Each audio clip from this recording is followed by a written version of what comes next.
Oh, look. It's a picture I took of you the first time I ever came here. Ah! Look at you, so young and happy. Where do the years go?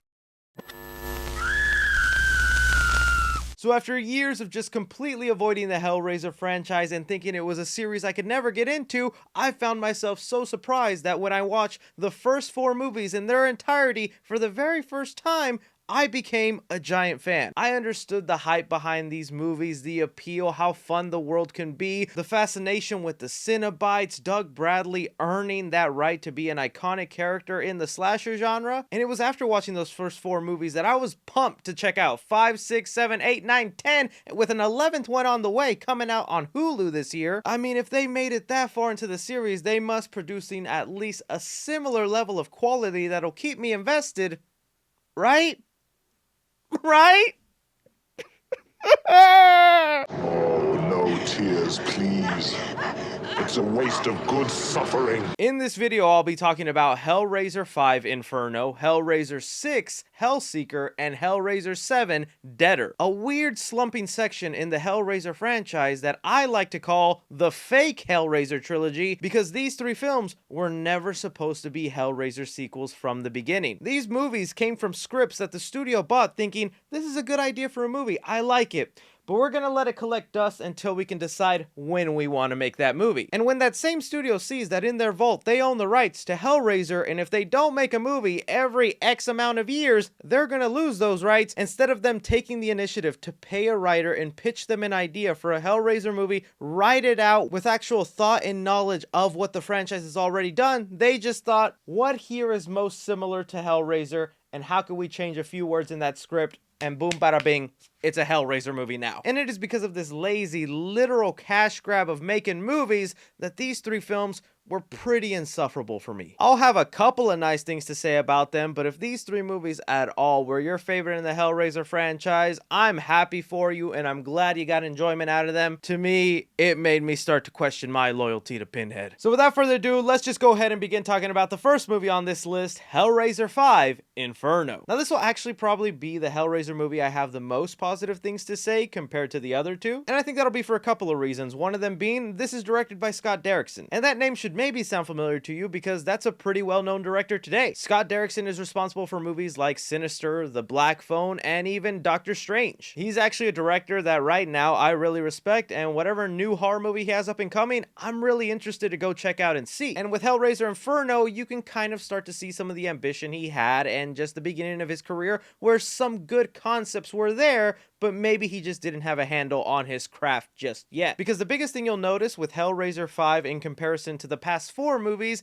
is this one takes the new approach that instead of Pinhead wanting to torture you physically, he messed with your mind using some psychological torture. That in itself, I think, is a great idea for a Pinhead movie. There are other forms of torture than just literally stabbing you over and over for all eternity. But even with that said, I think the approach in trying to tell that kind of Hellraiser movie just does not work when this was clearly supposed to be some other kind of movie. So hitting play on Hellraiser Inferno, we open up the movie on Detective Joseph. And our first insight into this character is that he wins a game of chess, which in Hollywood terms means, boy, big-brained.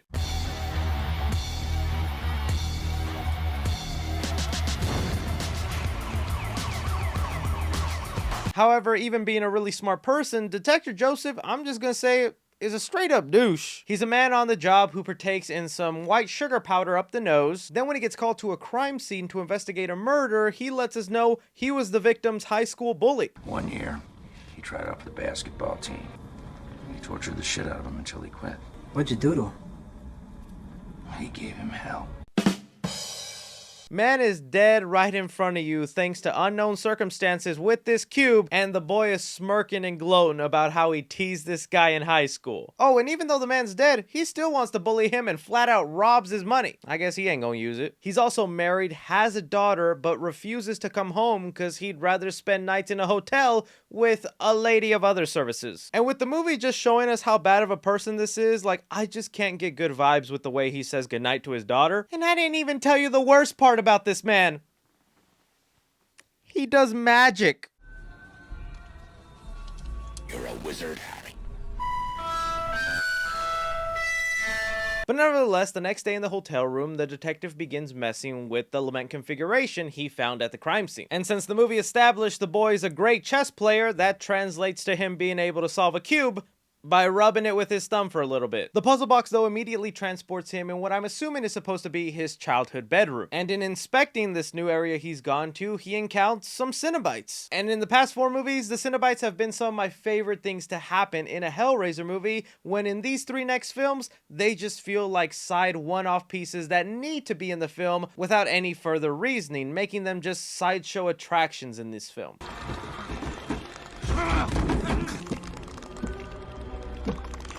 Someone get that guy a crop top sweater.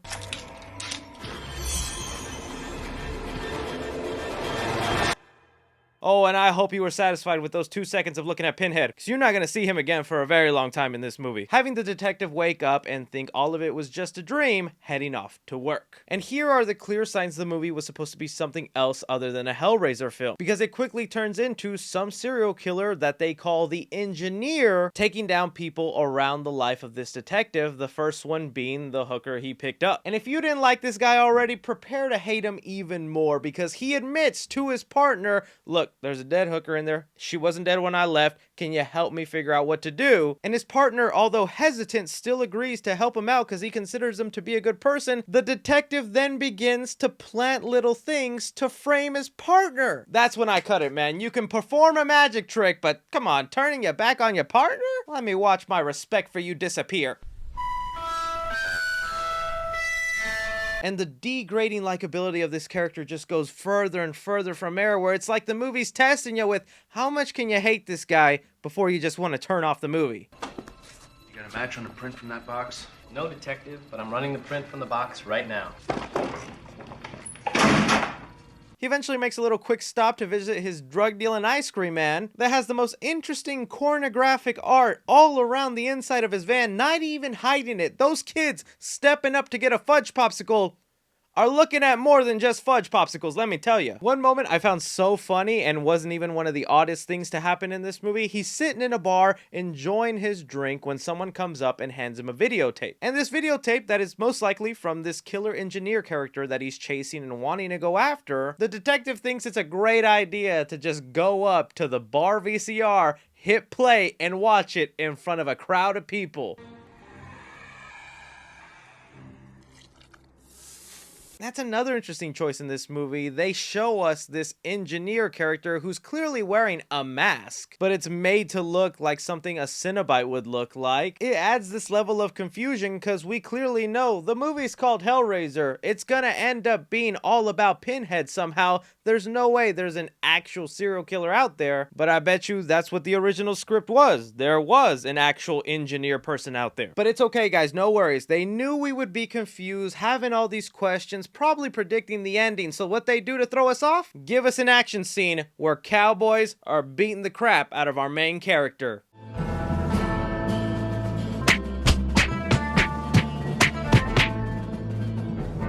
a snake in my boot. Yeah, that happens in here, and it totally makes sense. And you know why it makes sense? Because the Cenobites are watching from the trees. Oh, you don't get it? You're not big brain? You don't understand?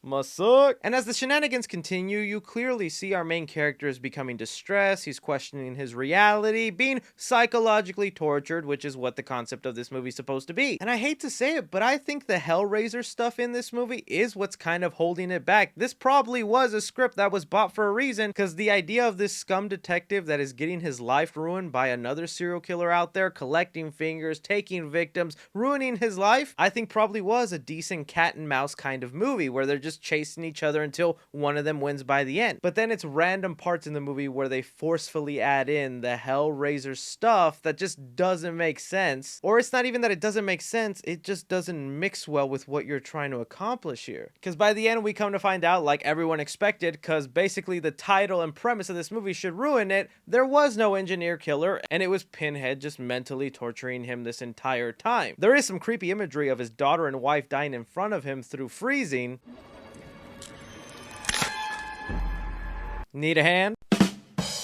Still, even with all of this happening in this movie and me just being so looking forward to the credits rolling on this thing, the ending is eerie, and I think is one of the reasons so many people give a pass to Inferno and actually really like it. Because in the last couple minutes of this movie, the detective wakes up in essentially the beginning of the film again after he's opened the puzzle box. He sees the hooker still in the hotel room. Everything must have been just a bad dream. He heads off into work thinking he can now redeem himself, be a better person, maybe learn a little bit from that nightmare he had, only to quickly realize that everything he just went through is about to happen to him again. Refusing to have that kind of day again, decides to just flat out unalive himself right there and then, but is now stuck in an endless loop to repeat this day over and over. It is like a messed up version of Groundhog Day come to life, and that's why I can totally understand why Hellraiser fans would give this movie a pass. The concept again in Hellraiser Inferno I think is a cool one. It's bringing up that idea of psychological torture. Not everything torturous has to be physical. We follow a bad person that deserves to live this kind of life, but it also makes you question when they're actually put in that position.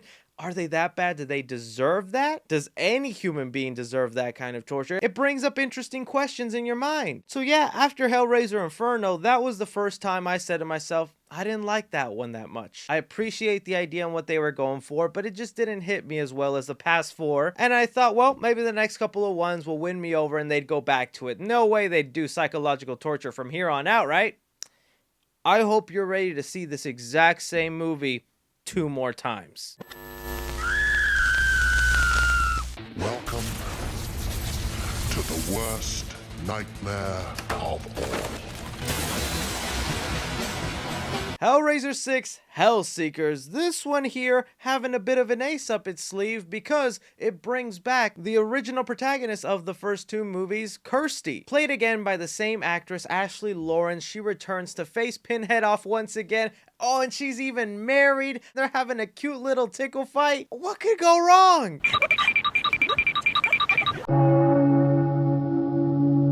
Oh man, that really sucks for Kirsty. She probably lost her husband. We'll get to see her battle through this movie though, overcome that arc and be her own...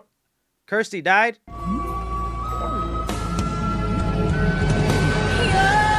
You brought her back and you killed her in the first 10 minutes?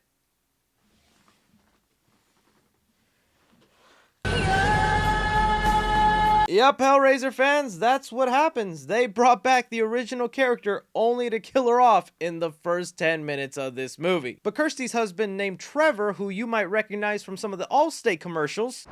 I'm a teenage girl. My BFF Becky texts and says she's kissed Johnny. Well, that's a problem because I like Johnny. Now I'm emotionally compromised and whoopsies. Trevor is not only suffering with the loss of his wife Kirsty, but is also constantly having headaches and memory lapses, not exactly recollecting what his life was like before the accident. This again is yet another psychological torture, and with the name Hellraiser in the title, I feel like it just automatically lets you guess what kind of an ending you can expect here. And until you get to that ending that'll be such a lackluster reveal, you have to suffer through this scene by scene of torture for what is just really confusing events. Like, one thing I gotta point out right out the bat. As soon as we get to Trevor's apartment, does not look like a luxury apartment, right? You look at this apartment and you think, oh, this guy's struggling for money. He does not have a lot of cash on hand. I call BS. I have a theory. This movie was only made so one director or some producer on this film had an excuse to buy that chair. My movie peeps, let me tell you real quick. Me, ever since I started getting a little YouTube cash, sometimes I want to splurge on myself. And it's not always my figurines or my collectibles or anything like that. Sometimes I just want to have fancy furniture. And I don't know what it is, but these chairs to me always screamed fancy, luxury, and comfy to sit in. I thought that'd be a perfect place for me to scroll on my phone, read some of my comic books. With my YouTube money, let me look up how much these chairs run from $5,000 to $6,000, y'all. And that's all that was on my mind as I watched this movie. I looked at that chair and I thought, who got to keep that chair after they were done filming this movie? Someone got them to approve a $6,000, $5,000 chair to make a Hellraiser movie and said, y'all need this, right? Let me go put this in my living room. But with my little chair tangent aside, as we continue following on Trevor, he gets himself in situations he just has no context of why they're happening. Like when he enters into the break room and his boss just immediately starts fondling him. Or he'll take a walk outside and a man in a mask is following him. Or when he's just trying to chill at home and his neighbor knocks on his door to sleep with him. Oh, this guy's life is torturous. Don't do it to me, please. Eventually, though, he stumbles across a couple of videotapes in his closet, trying to see if he can remember anything about his marriage with Kirsty. And even though the movie treats it like a big mystery on what exactly he gifted her and won't reveal it towards the end, it doesn't take rocket surgery to figure out what a cube thing could mean in a Hellraiser movie, obviously meaning at one point his previous self thought it'd be a good idea to gift Kirsty with the lament configuration. And it's like, fine, I understand the movie wanted to keep that kind of a mystery and play with the audience a bit, but they do something I find so frustrating in this film, and it's just dream sequence after dream sequence after dream sequence that it just becomes infuriating to keep having moments like this happen.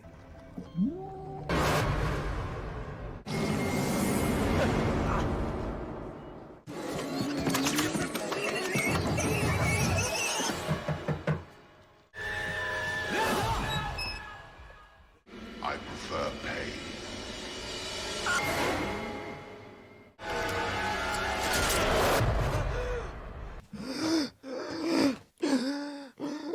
I think at this point, a lot of Hellraiser fans are probably still in disbelief going, they didn't kill Kirsty, right? Like, when is she popping back into this movie? I'm like an hour, 10 minutes in. Where is she?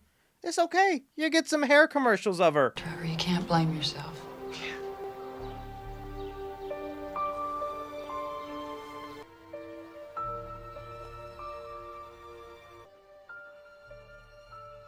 Opening the lemon configuration could cause nausea, vomiting, diarrhea, torture for all eternity, and the summoning of the Cenobites. Please use at your discretion. So let's just get to what the ending twist reveal is of this movie. Through the memory lapse, we find out this entire time we've been following Trevor in his own psychological torture, much like in the first movie. And that's because Trevor isn't actually the faithful husband he appears to be. At one point, him and his co-worker found out that his wife Kirsty inherited a bunch of money, wealth, and land from her uncle Frank from the first movie, which is just like a small little way to connect the films, and they had devised a plan to kill her so that he can inherit all that money and they can split it between them. But I have no idea why that includes him having to bring the lament configuration into this, because it's because of that that we find out Kirsty makes a deal with her old pal Pinhead, much like she did in the first movie, that instead of her soul, he'll give Pinhead 5 others. Same way we had 5 victims in the last movie with the Finger Killer, almost like this was maybe a sequel to the previous movie before it was supposed to be a Pinhead related movie. And even though it was established in the first Hellraiser film that Pinhead is not a man of his word, you make a deal with him, he can turn his back on that deal if he wants. He decides to take Kirsty up on this deal and has the husband and his mistresses die one by one in sacrifice for Kirsty, which,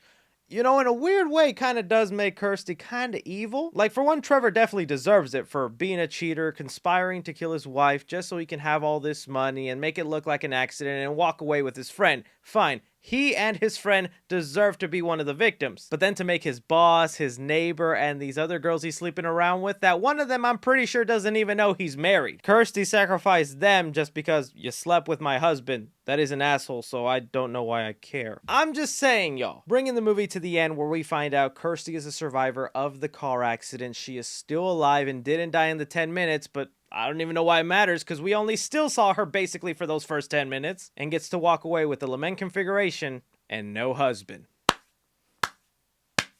Brilliant! How do you bring back the iconic face of the Hellraiser franchise and you decide to barely use her throughout your movie? Not only just that, but you give her a husband that is complete scum to her, that only makes her life so much worse. It again makes me think, could this have been an enjoyable movie without all the Hellraiser elements? This was clearly supposed to be just a movie about a guy who tried killing his wife, but in the process accidentally lost his memory, thinks he loves his wife all this time, and then slowly find out, oh, I was actually the bad guy the whole time. That could have been a fun film, but when you add in Hellraiser and Pinhead and all that stuff, it throws all the logic and sense of that same story out the window. And it's why I just don't like the idea of this trilogy having a script, changing a few sentences and paragraphs, and then calling it a Hellraiser movie with Pinhead on the cover of your film when he's in it for like a total of 7 minutes.